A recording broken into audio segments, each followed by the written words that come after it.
There are moments in music history where two giants walk the same road, yet never walk together. And in the case of Van Morrison and Bruce Springsteen, fans have always wondered, why does Van Morrison seem to keep his distance? Why has he never embraced Bruce Springsteen the way Springsteen openly praises him? And why do some insiders insist that Van Morrison simply cannot stand Springsteen?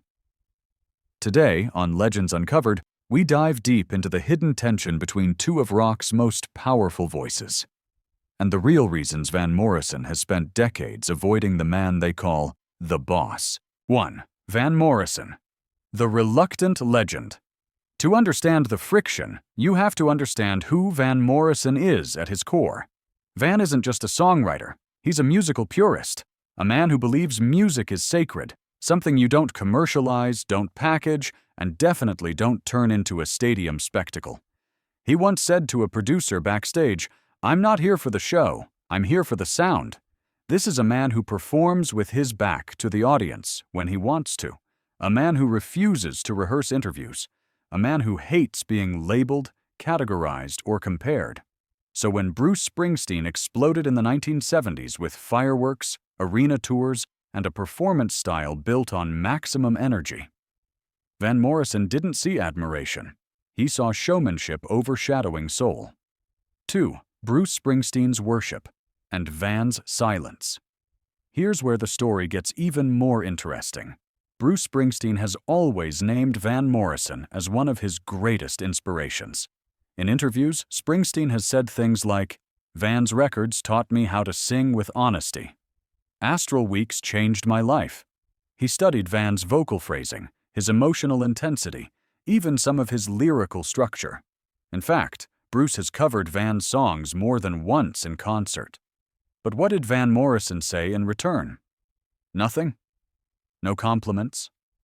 No acknowledgement? Not a single friendly nod. People close to Van say he gets uncomfortable when musicians praise him publicly. But with Springsteen, there's an extra layer. Van reportedly told a friend, "If I wanted stadium anthems, I would have written them." That one line says a lot. 3. The problem with the boss. So why exactly does Van Morrison keep his guard up around Bruce Springsteen? Here are the 3 biggest reasons insiders point to. Reason number 1. Van hates the working-class hero. Branding Bruce Springsteen built his image on being the boss, the blue-collar poet of America. Van Morrison despises constructed images. To him, authenticity is everything, not marketing. An engineer who worked with Van in the late 80s recalled him saying, "The moment music becomes a slogan, it's finished." To Van, Springsteen's iconic branding feels like a performance beyond the music itself. Reason number 2. Van sees Springsteen as too mainstream. Van Morrison has always lived on the fringe. He hates trends, hates mainstream expectations, and avoids anything that smells like corporate influence. Springsteen, on the other hand, embraced the machine. Big tours, big budgets, big releases. To Van, that world feels fake. And Bruce represents everything Van tries to avoid. Reason number 3. Van doesn't like being imitated. This point is delicate, but it's one many music writers have noted. Springsteen borrowed heavily from Van's early sound, long emotional vocal runs, stream-of-consciousness lyrics mixing folk, soul, blues, and jazz, the passionate, open voice, singing style to Springsteen. This was admiration. To Van, it may have felt like someone taking his personal musical language and turning it into a stadium product. Van has said before, "People copy the voice, but not the soul." Was he talking about Bruce? Some insiders think so. 4. The infamous night they met. This story has floated around for years in musician circles. Springsteen and Van Morrison met backstage at a festival in the late 70s. Bruce approached him with genuine excitement, like meeting a hero. Witnesses say Van's greeting was painfully cold. One crew member claimed Bruce walked in with a big smile.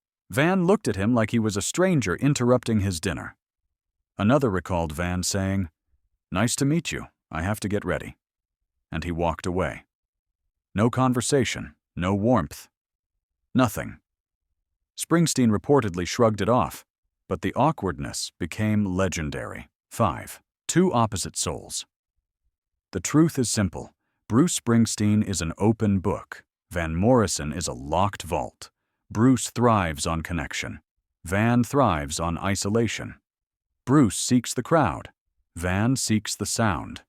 And when you put two artists with completely opposite worldviews in the same era, even admiration can turn into distance. 6. But does Van Morrison really hate Springsteen? Here's the twist, and it's important.